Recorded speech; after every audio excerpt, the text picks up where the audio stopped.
So our voice of caring partner for January is Mission St. Louis, and the executive director and founder is Josh Wilson.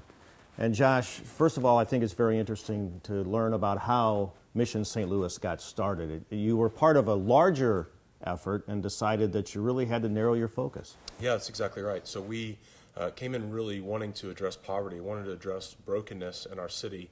To be honest with you, Brian, didn't know what that really meant or what that would look like, and naively thought that if we had enough money, resources, we would eradicate all poverty in St. Louis. And so incredibly idealistic, really viewed everyone, if I'm honest, as a charity case. So if we just had enough goods and resources and we spewed those throughout our city, then people would be less impoverished than they currently were. And through a long process of really failing, we saw that that wasn't the answer, that no one wants to be viewed as a charity case. Everybody goes, hey, like, I have dignity, I have a passion, I have skill sets. And so we just began to go like, hey, what does it look like instead of spewing a bunch of goods and resources on our city? What would it actually look like to find out what people's hopes and dreams are and really empower and walk alongside people as they're working towards achieving really where they want to be and where they want to go. So what does Mission St. Louis do for those folks? Yeah, so our main two areas that we have that we focus on as we look to address poverty, one is education. We know that education is obviously important. We want to break the cycle of poverty by really helping our kids that are below grade level in reading and math catch up to, if our kids can get to grade level by the time that they leave middle school, we know that high school graduation can be achieved, that the opportunity for college, really breaking, we think breaking that cycle of poverty in the education realm would be a huge piece. If we're going to move the bar around poverty, we need to go after these men and getting to know these guys. One of the things that we realized was one, there was no high school education, so a lot of our guys had dropped out.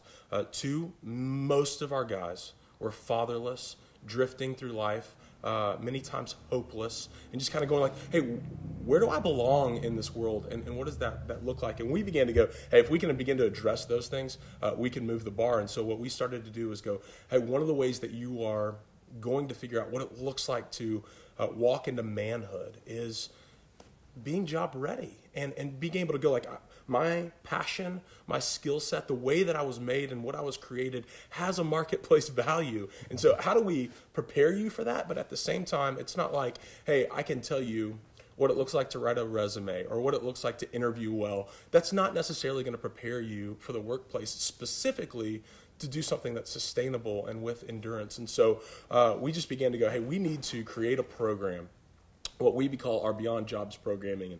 And specifically, we need to address not just what it looks like to get a job, but we need to address your character and integrity, the man that you want to be, the type of father that you want to be, the type of leader in your neighborhood and your context that you need to be.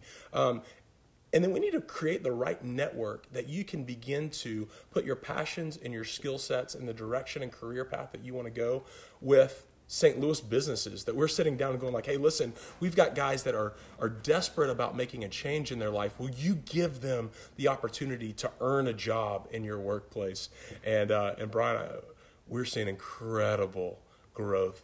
Jason Watson is the Job and Leadership Training Manager here at Mission St. Louis. And Jason, what does that involve?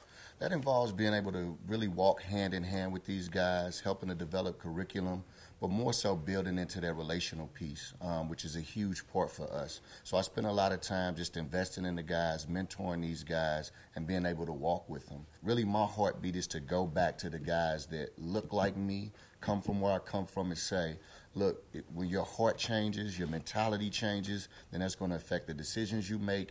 You're able to impact your family, your community, and the city as a whole. All right, now we're in the workshop. It's called A New Nature, and the owner is Robert Carlescant. Tell us a little bit how you got involved in Mission St. Louis. So Josh invited me to teach about 10 hours a week of a vocational training class to at-risk men going through the JLT program.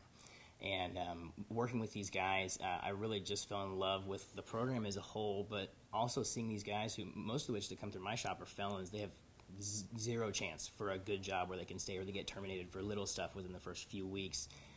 So we really built this furniture business around not only a sustainable way to teach this program continually, but to give the guys jobs as they graduate. Okay, let's just take a look around here a little bit and show us. This is a beautiful piece of furniture that I guess you guys are working on. Yeah, so this is actually, it was like a Mediterranean style. It was Italian ones with like the big, ugly plastic and wood pieces that were like screwed to the front of it. So we took all the old plastic stuff off, and then we cut new walnut from it from a sheet that we had, and changed the leg style and refinished the top. And this is pretty much all that we do. We take stuff that is worth $10 that's destined for the dumpster, and then we teach guys to think creatively, think critically on the job, think about ways that they can add value to an item or a process or a service that they can then carry into their personal lives